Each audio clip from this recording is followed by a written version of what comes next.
IGN refuses to review a game because they're scared of a sexy-looking woman dressed in sexy-looking outfits slaying zombies with chainsaws while doing sexy-looking poses. Hello, my name is Shane Gamez. I talk about stuff that people get mad about, and if you're new to the channel, don't forget to like and subscribe, and if you're a returning viewer, get ready to be disappointed. Before we get into our favorite cheerleading chainsaw-wielding waifu, a quick recap on the game. Lollipop Chainsaw originally released in 2012 on the PlayStation 3 and Xbox 360. Developed by Grasshopper Manufacturer, this was a collaboration project between game designer Goichi Suda, also known as Suda51 Online, who made games such as Killer 7, No More Heroes, and Killer is Dead, massively cult-favorited games, and James Gunn. Yes, that James Gunn, the director who produced Guardians of the Galaxy, which is one of Marvel's actual good series, and now in charge of the DC Cinematic Universe, who is also responsible for replacing Henry Cavill as Superman. Now that leaves me with two thoughts. The first one is,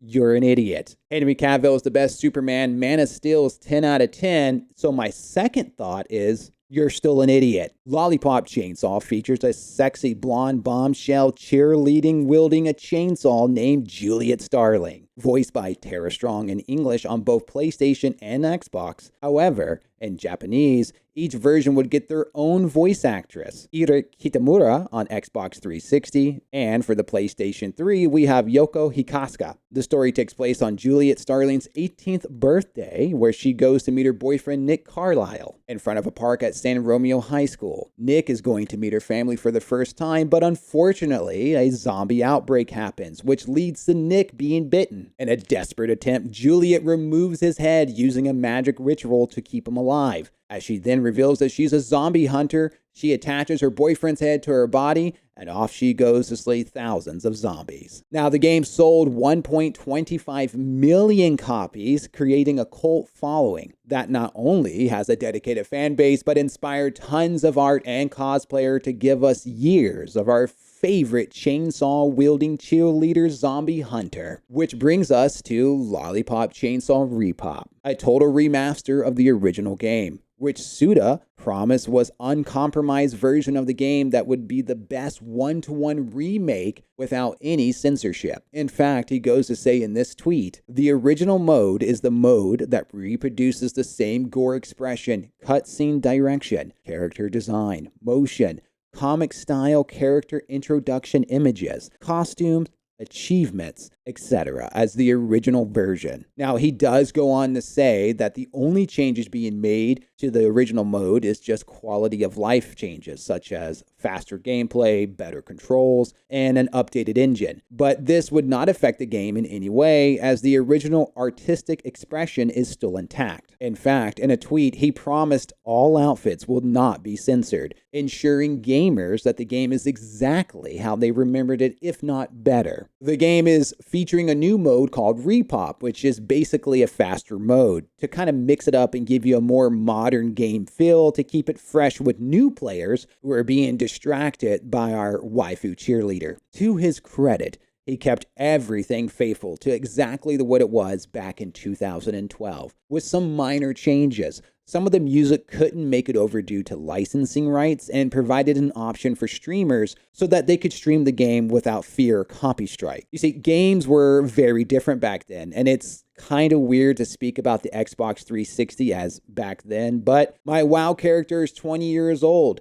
and most kids today's first console is a PlayStation 4. Game studios got away with using all kinds of licensed music, images, and other forms of media that just isn't possible nowadays. Now, none of this really affects the game, and if you're on PC like me, we don't really get any changes. In fact, he left in the classic achievements that we all used to get excited for as children, including the one that you did by a total mistake. You know, the one where you're moving the camera around trying to get a better view of the environment and nothing else. The hype around this game is so massive, it even got a physical collector's edition released by Limited Run Games. And just going over to their sites, you can see their stock is completely sold out. The collector's edition sold for $149 and is completely gone on every platform. Even the standard copies are completely gone as well. I really do need to get mine on the Switch. I like getting collector's editions on the Nintendo Switch, and this statue is definitely a 10 out of 10. Now, with all this hype and success, you would think game sites like IGN would be reviewing this game. But you're wrong. IGN refuses to review it, and other sites follow suit. It seems that the female body is scary, or maybe they're just disgusted over the female body. Either way, the hypocrisy is apparent, and it's absolutely sad because a game dev chose to stay true to his work and do what's right by his fans is now being punished by games media. In an article posted by IGN, it reads, "In our original version of Lollipop Chainsaw, we gave the game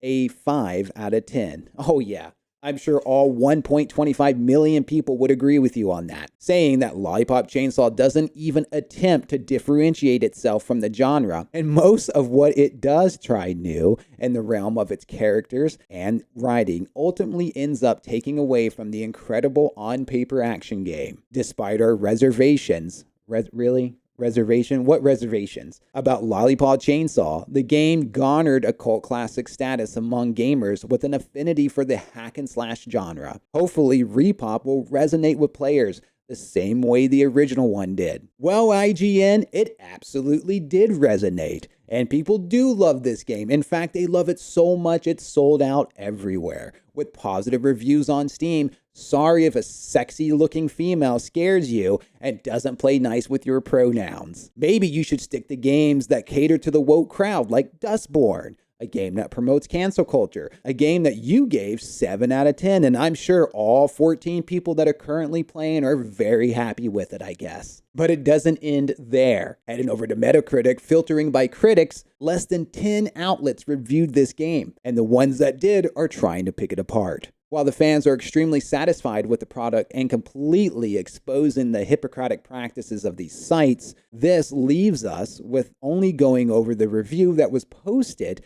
for the 2012 version of the game for IGN, where they gave it a 5 out of 10. This is the same site that gave Concord a 7 out of 10. Well, since that's a better game, I guess I should probably play it. These game media outlets are absolutely a disgrace and should never be taken serious. And gamers don't. They shun a good-looking girl in a skirt, but praise naked men having relationships with animals. The success of Lollipop Chainsaw RePOP is proof that we don't need these outlets unless we want to have a good laugh and make fun of people who get upset when you can't remember the alphabet. We should be praising Suda for staying true for what we fell in love with and being honest with the fans. This is exactly what gamers and myself are wanting from our favorite studios and game developers. We fell in love for what it was, not what others want it to be. Make sure you buy your copy of Lollipop Chainsaw RePOP and to support Suda and stick it to these coward game media sites. I still own my copy of Lollipop Chainsaw, and I can't wait to go through RePOP using some of my favorite outfits like the bunny suit and the cowboy girl. And I do love me a girl and some good cowboy boots. What's your opinion of these disgraceful game sites? Have you played Lollipop Chainsaw before? Are you purchasing RePOP? What's your favorite costume? Let me know in the comments down below. For those who stayed to the end, thank you for watching. Stay awesome. Have a beautiful night, and I'll see you in the next one.